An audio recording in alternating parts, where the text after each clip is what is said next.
당신은 지금 이 순간에도 누군가 내 주머니 속의 돈을 야금야금 훔쳐가고 있다는 느낌을 받으신 적이 없으십니까?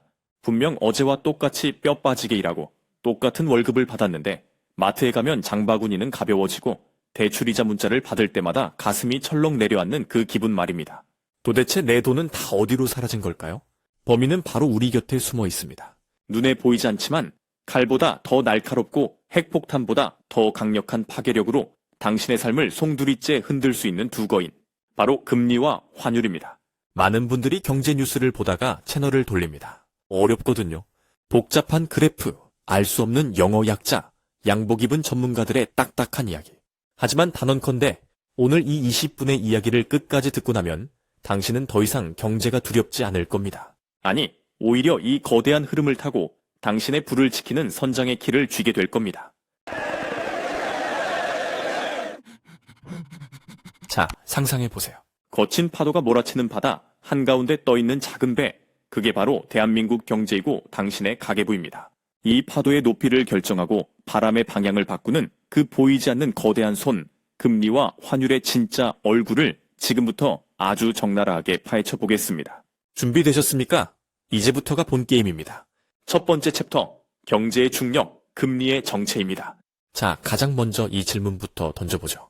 금리란 무엇일까요? 교과서적인 정의는 집어치웁시다. 금리는 한마디로 돈의 몸값이자 시간에 대한 보상입니다.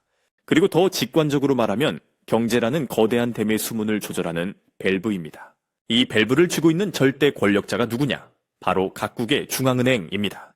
미국의 연준, 한국의 한국은행 같은 곳들이죠. 사람들은 흔히 착각합니다. 금리가 낮으면 좋은 거 아니냐고요. 이자가 싸니까 대출받아 집도 사고 차도 사고 좋지 않냐고요. 맞습니다. 금리가 낮다는 건 돈의 값이 싸다는 뜻입니다. 중앙은행이 수도꼭지를 활짝 틀어놓은 겁니다. 시중에 돈이 콸콸 쏟아져 나옵니다. 기업은 싼 이자로 돈을 빌려 공장을 짓고 사람들은 빚을 내서 아파트를 삽니다. 자산 가격이 오르고 모두가 부자가 된 것 같은 착각에 빠지는 축제의 시간. 이것이 바로 저금리 시대의 달콤한 유혹입니다. 하지만 세상에 공짜 점심은 없죠. 돈이 너무 많이 풀리면 어떤 괴물이 깨어날까요? 바로 인플레이션이라는 괴물입니다. 돈이 흔해지니 돈의 가치는 쓰레기가 되고 물건 값은 천정부지로 치솟습니다. 짜장면 한 그릇에 10,000원, 20,000원이 되는 세상. 열심히 일해서 번 월급으로 라면 한 봉지 사기도 벅찬 세상이 오면 사람들은 비명을 지릅니다. 이때 중앙은행이라는 절대자는 결단을 내립니다. 파티는 끝났다. 이제 밸브를 잠글 시간입니다. 금리를 올리는 거죠. 이게 바로 우리가 최근 몇 년간 겪었던 고통의 시작입니다. 금리가 오르면 어떤 일이 벌어질까요? 시중에 풀렸던 돈들이 비명을 지르며 다시 은행으로 빨려 들어갑니다. 왜냐? 대출이자가 비싸지니 빚을 갚으려 하고 예금이자가 비싸지니 돈을 맡기려 하니까요. 이 과정은 마치 중력이 강해지는 것과 같습니다. 빚을 내서 쌓아 올린 자산들, 부동산, 주식, 코인, 이 모든 것들이 무거워진 이자 부담을 견디지 못하고 와르르 무너져 내립니다.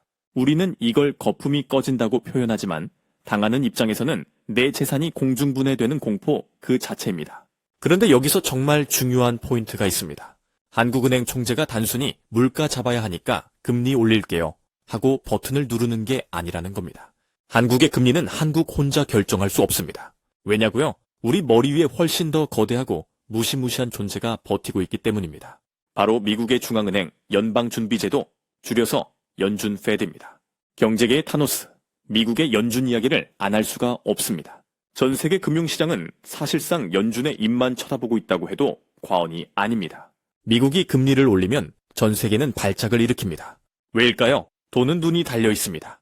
그리고 돈은 땡전 한 푼이라도 이자를 더 주는 곳, 그리고 가장 안전한 곳을 찾아 흐르는 본능이 있습니다.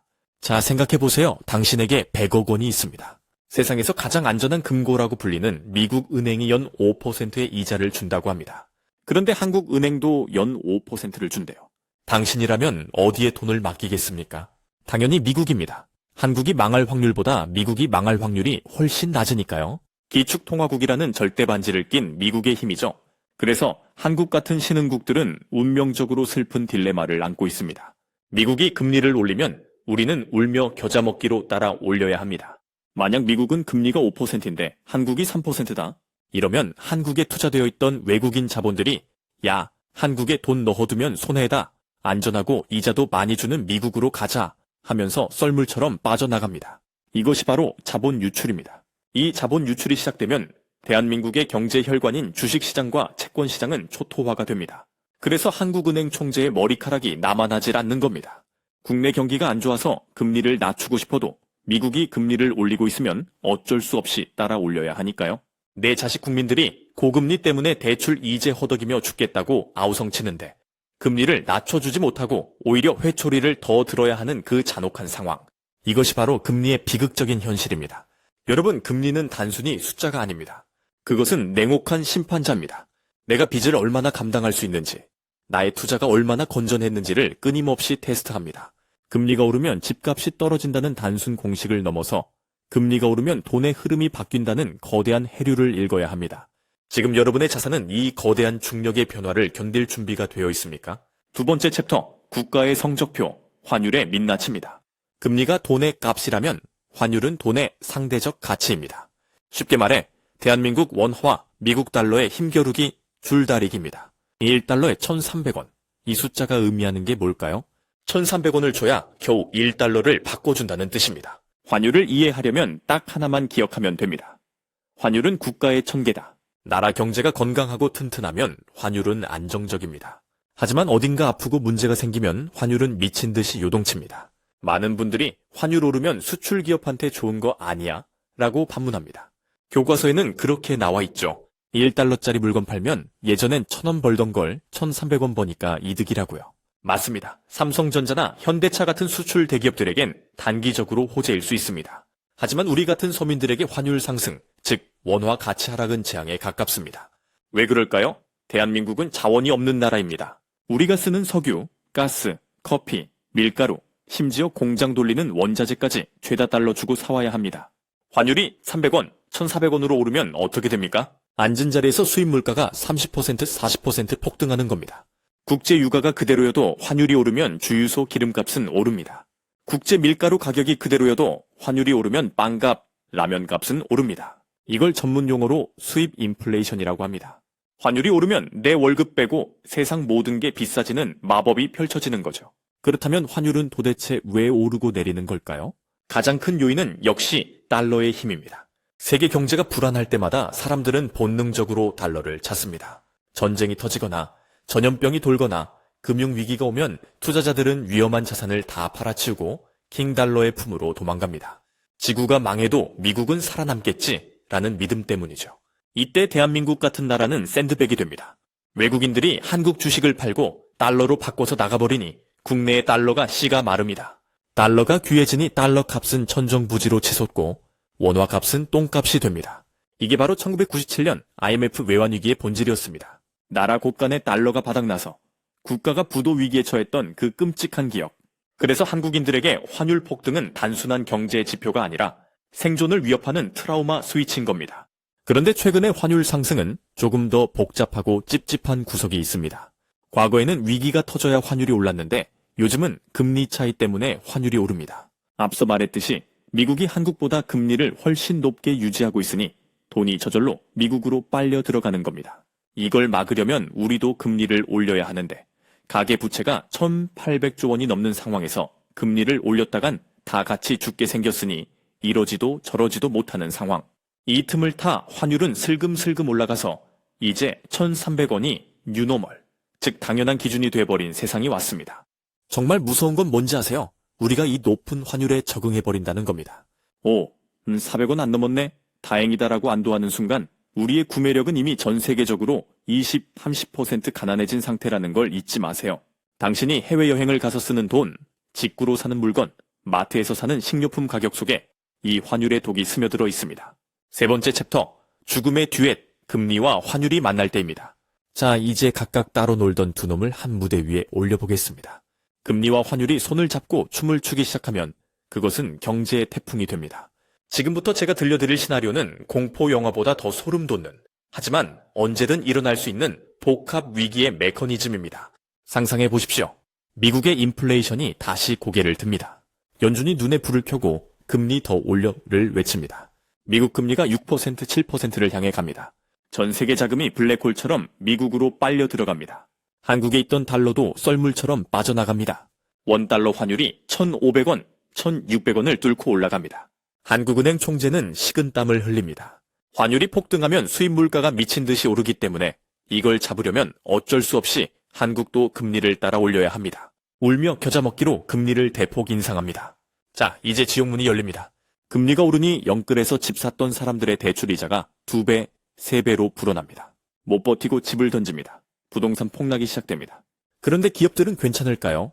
기업들도 돈 빌려서 사업합니다. 금리가 오르니 이자 갚느라 투자를 못합니다. 아니, 멀쩡한 기업도 흑자 부도가 납니다. 회사가 어려워지니 구조조정을 합니다. 실업자가 쏟아져 나옵니다. 사람들은 돈이 없어서 지갑을 닫습니다. 내수 경기가 얼어붙습니다. 이게 바로 최악의 시나리오, 스태그플레이션입니다. 경기는 불황인데 물가는 오르는 그야말로 경제의 불치병입니다. 금리를 올리자니 경기가 죽고 금리를 내리자니 물가와 환율이 폭발하는 진퇴양난. 이것이 바로 금리와 환율이 만들어내는 죽음의 소용돌이입니다. 하지만 여러분, 너무 공포에 질릴 필요는 없습니다. 역사는 반복되고 위기 뒤에는 언제나 기회가 숨어 있기 때문입니다. 이 거대한 파도를 미리 보고 대비하는 자에게는 이 폭락장이 인생을 바꿀 박앤세일 기간이 될 수도 있습니다. 그렇다면 도대체 우리는 어떻게 해야 할까요? 전문가들이 TV에 나와서 떠드는 소리 말고 진짜 내 돈을 지키는 실전 생존법이 필요하지 않겠습니까? 네 번째 챕터, 소용돌이 속에서 살아남는 법, 실전 가이드입니다. 이제 뜬구름 잡는 소리는 그만하고 당장 내일부터 써먹을 수 있는 현실적인 이야기를 해봅시다. 금리와 환율의 움직임을 통해 우리는 무엇을 읽어야 하고 어떻게 행동해야 할까요? 첫째, 연준에 맞서지 말라는 격언을 가슴에 새기십시오. 주식 격언 중에 가장 유명한 말입니다. 미국의 금리 인상기가 끝날 기미가 보이지 않는다면 섣불리 빚을 내서 투자하지 마십시오. 이제 바닥이겠지 라는 생각은 당신의 희망사항일 뿐입니다. 금리가 높은 시기에는 현금이 왕입니다. 뻔한 소리 같지만 고금리 시대에 5% 예금이자는 절대 무시할 수 없는 수익률입니다. 무리하게 대박을 쫓다가 쪽박 차는 것보다 소나기가 내릴 때는 처마 밑에서 비를 피하는 것이 가장 현명한 투자입니다. 둘째, 환율이 1,300원 위에서 놀 때는 달러 자산에 관심을 가지십시오. 이미 너무 비싼 거 아니냐고요?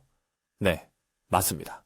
하지만 앞서 말씀드렸듯 대한민국 경제 구조상 위기가 오면 원화는 약해지고 달러는 강해질 수밖에 없습니다. 당신의 모든 자산이 원화로만 되어 있다는 것은 국가적 위기가 닥쳤을 때 당신의 자산 가치도 같이 추락한다는 뜻입니다. 자산의 10%라도 달러 예금이나 미국 주식 같은 달러 자산으로 분산해 두는 것. 이것은 수익을 위한 투자가 아니라 내 재산을 지키기 위한 최소한의 보험입니다. 전쟁 나면 금 챙기듯이 경제 전쟁 시대에는 달러를 챙겨야 합니다. 셋째, 금리 인하의 시그널을 오독하지 마십시오. 많은 분들이 금리 내리기 시작하면 주식 떡상하겠지 라고 기대합니다. 하지만 역사를 보면 중앙은행이 금리를 급하게 내릴 때는 뭔가 큰일이 터졌을 때였습니다. 2008년 금융위기, 2020년 코로나 팬데믹 때를 기억해보세요. 금리를 내린다는 건 경기가 그만큼 망가졌다는 신호일 수도 있습니다. 따라서 금리 인하, 제로 무조건 호재라는 공식보다는 왜 내리는가를 파악해야 합니다. 경기가 연착륙하면서 자연스럽게 내리는 건지 아니면 어디선가 폭탄이 터져서 급하게 끄려고 내리는 건지. 후자라면 주식시장은 환호하다가 다시 나락으로 갈 수도 있습니다. 넷째, 뉴스의 헤드라인이 아니라 이면을 보십시오. 뉴스에서 수출 호조라고 떠들 때 환율 효과 때문인지 진짜 물건이 많이 팔린 건지 따져봐야 합니다. 물가 상승률 둔화라고 할 때 물가가 떨어진 게 아니라 오르는 속도만 줄어든 것임을 알아야 합니다. 숫자에 속지 마세요. 정부와 언론은 때때로 대중을 안심시키기 위해 통계를 마사지합니다. 하지만 여러분의 장바구니, 물가와 대출이자는 거짓말을 하지 않습니다. 여러분의 피부에 와 닿는 그 감각을 믿으십시오. 그리고 마지막으로 질문을 던지십시오. 이게 과연 지속 가능한가? 지금의 부동산 가격이, 지금의 주식 가격이 현재의 금리 수준에서 정당화될 수 있는가? 내 월급으로 이 이자를 1년, 2년, 3년 계속 감당할 수 있는가? 이 질문에 yes라고 자신있게 답할 수 없다면 지금은 몸집을 줄이고 웅크려야 할 때입니다. 남들이 산다고 따라 사는 포모, FOMO 증후군이야말로 이 금리 환율 전쟁터에서 가장 먼저 죽는 지름길입니다.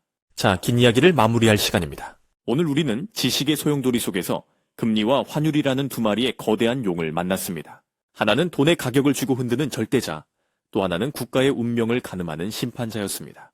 이 둘은 때로는 서로 견제하고 때로는 합심하여 우리의 삶을 송두리째 흔들어 놓습니다. 어쩌면 오늘 제가 드린 이야기들이 조금은 무겁고 무섭게 느껴졌을지도 모르겠습니다. 하지만 공포는 무지에서 옵니다. 어둠 속에 무엇이 있는지 모를 때 우리는 두려움에 떨지만 불을 켜고 그 실체를 확인하는 순간 공포는 사라지고 대응할 방법이 보이기 시작합니다. 오늘 이 영상을 통해 여러분은 경제를 보는 작은 등불 하나를 켜신 겁니다. 이제 뉴스에서 연준이 금리를 동결했다, 환율이 연고점을 돌파했다는 소리가 들리면 예전처럼 그냥 흘려듣지 않으실 겁니다. 아, 수도꼭지를 잠그고 있구나. 아, 줄다리기에서 원화가 밀리고 있구나 하고 그 이면의 흐름을 읽어내실 수 있을 겁니다. 그 깨달음의 순간이 바로 여러분이 경제적 자유로 나아가는 첫걸음입니다. 세상은 아는 만큼 보이고 보이는 만큼 가질 수 있다고 합니다. 금리와 환율, 이 복잡한 숫자의 숲을 지나 여러분만의 단단한 성을 쌓으시기를 바랍니다.